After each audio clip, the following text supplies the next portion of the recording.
are the catalysts of change. Without us, there is no change.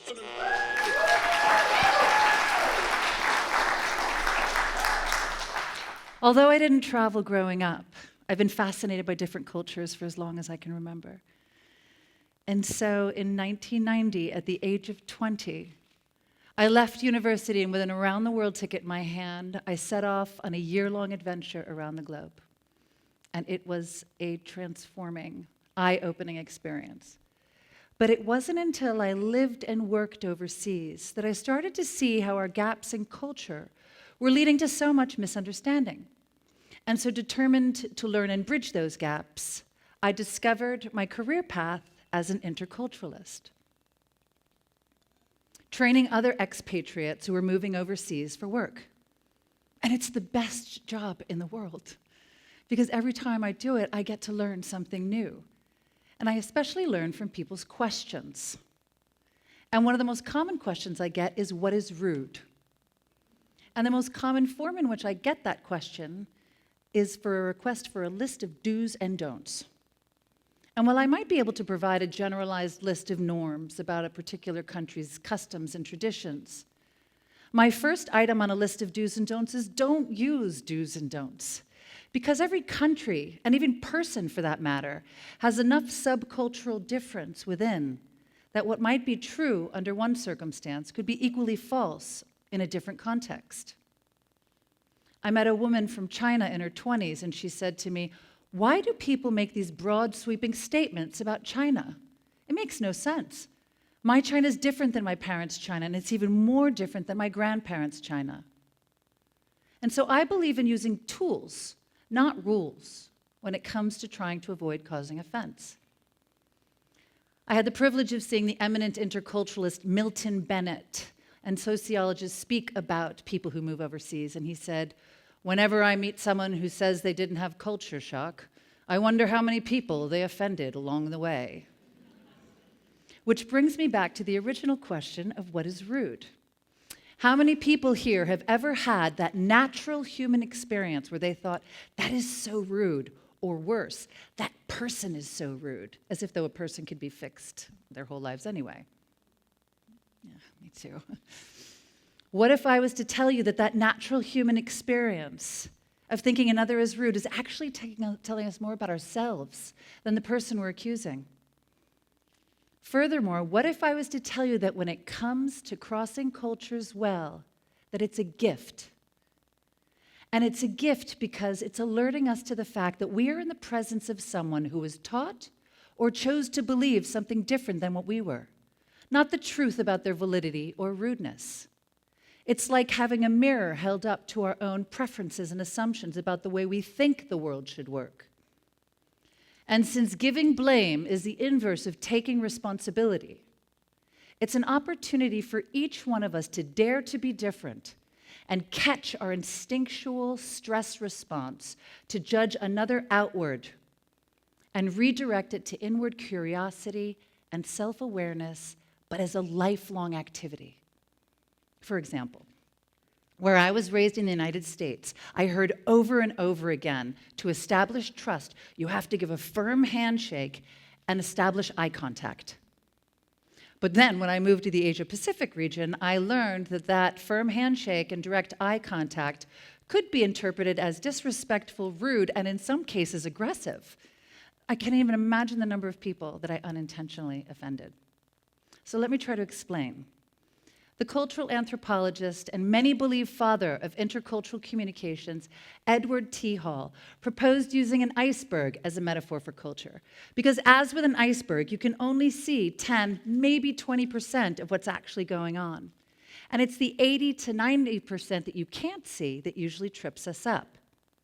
Now, I know this is a popular metaphor, but now let's expand it to 2 icebergs, or 10, or 200. And what happens is we use our own invisible culture to interpret someone else's visible culture, and it's a mismatch of meaning. And we do it potentially hundreds of times a day. Furthermore, we make major decisions based on those misinterpretations that not only affect our own lives, but also the lives of others. Imagine a student who's foreign to the United States, who was taught not to raise their hand in class or to look an authority figure in the eye, but is required to do so by their good-intending host teachers here. And also, they're graded on class participation. And so I started to see more and more of these patterns. And one of the most common miscommunication patterns I see has to do with knowing whether yes means yes or yes means no. Because in some cultures, when your boss asks you if you can get something done by Friday and you say yes, the cultural agreement is that you will do everything in your power to get that done by Friday, even if it means losing sleep and neglecting family.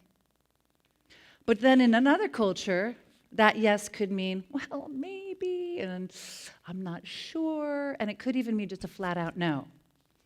Because in some cultures, you wouldn't dream of saying no to certain people at certain stations in their lives.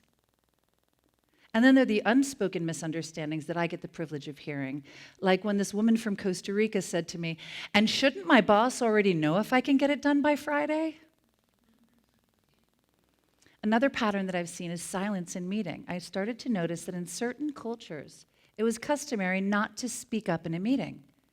And so I did my own little anecdotal research and asked as many US Americans that came through my training room what they thought of a person who didn't speak up in a meeting. And the overwhelming majority had something negative to say.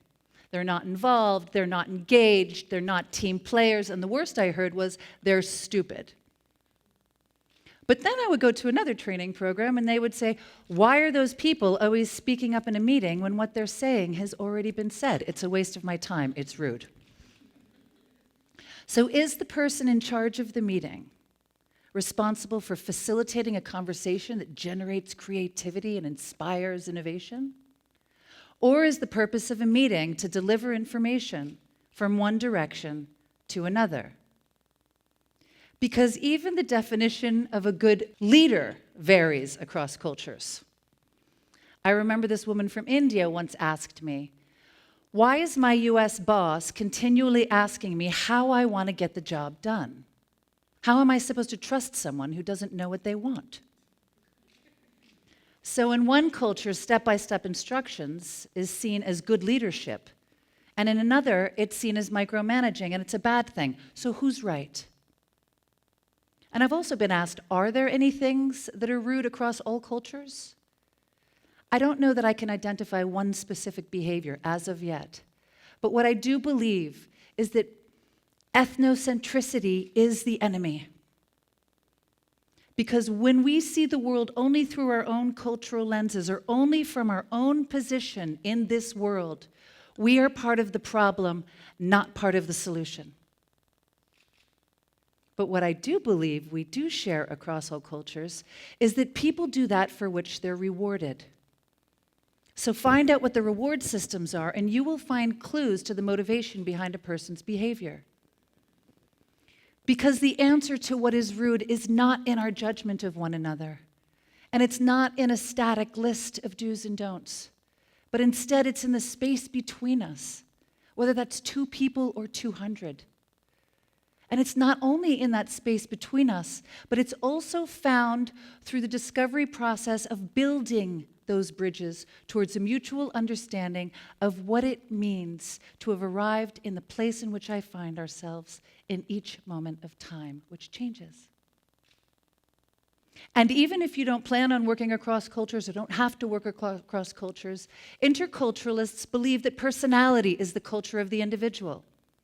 So replace culture shock with being frustrated or being annoyed or getting angry. And these tools work, even in our own homes and our own communities. Because in the end, what healthy person doesn't want to match their intent to their impact? So, the next time you have that natural human experience of thinking another is rude, here are 5 steps that you can take. And the first is suspend judgment. It's like a stopgap. The second is seek out alternative reasons behind things. We have plenty of data and brilliant storytellers. Alone, they're great. Together, they're even more powerful. Keep faith in our goodwill. People don't usually walk out of the house in the morning on their way to work and go, I want to go frustrate someone today. So if that's happening, chances are there's something else going on. And then shift tolerance to acceptance. Because tolerance suggests superiority, whereas acceptance puts us on equal ground. And then 5, create environments of healthy adaptation. And I add the word healthy because traditionally, people in positions of less power have had to adapt in unhealthy ways. And so if you're in an environment where you have to adapt more to the other, or the other has to overwhelmingly adapt more to you, that's not healthy adaptation. Even when there's a change in rank, we can treat each other equally. And a guiding principle that you can take with you today, it's been said here at TED before, and it's worth repeating again, is practice the platinum rule. Do unto others as they would have done unto themselves. Because you may not want to be treated the way I want to be treated, and I might not want to be treated the way you want to be treated. So how about for those moments when you are a new person in a new land or a new relationship for that matter? What are some steps you can take that? There are plenty of tools out there, but I'm going to leave you with 3 today. And the first is stick to descriptions. When we stay above the surface of the waterline, we stay closer to what is a mutual truth. It's when we get into interpretation and evaluation that we start getting into this muddled territory. The second one is find a cultural mentor. Someone who has an in-group lens, but that can also grow with you and evolve with you and facilitate your growth over the course of time, because this is a process, it's not an event, developing this kind of interaction intelligence. And then third, learn how to style switch. And style switching is tough, but it allows us to hold on to our core values and just shift our behavior. For example, respect is one of the values that I have heard that almost all people across cultures agree on. But as we saw in the handshake example, it manifests itself differently in different environments. But learning how to style switch is hard. It takes time. And whether you get that practice and time in a classroom or out in the real world, life is the ultimate intercultural experiential activity. And that 80 to 90% that we can't see, and that's our invisible culture, isn't only what we don't know about others, but it's also what we don't know about ourselves. And it starts by diving in. That's the starting point, and that's the work of an interculturalist, to dive down into the values and beliefs and assumptions that we all carry around with us. And it is my deepest hope and dream that each one of us becomes an interculturalist in our daily lives, because it's a lot easier to build bridges when we're all doing it from all sides. Nowadays, many of the people with whom I work may never leave their hometowns, but they still have to develop these competencies. And the last tool I can leave you with is curiosity. There's a wonderful quote from the film The Great Marigold Hotel, where the character says, "Culture is like a wave. Dive in and you'll come out the other side. Resist it and it will knock you over." I still have those natural human experience of thinking that something is so rude. But now what I know is when it comes to crossing cultures and respecting our differences, that thinking someone is rude may be the rudest thing of all. Thank you.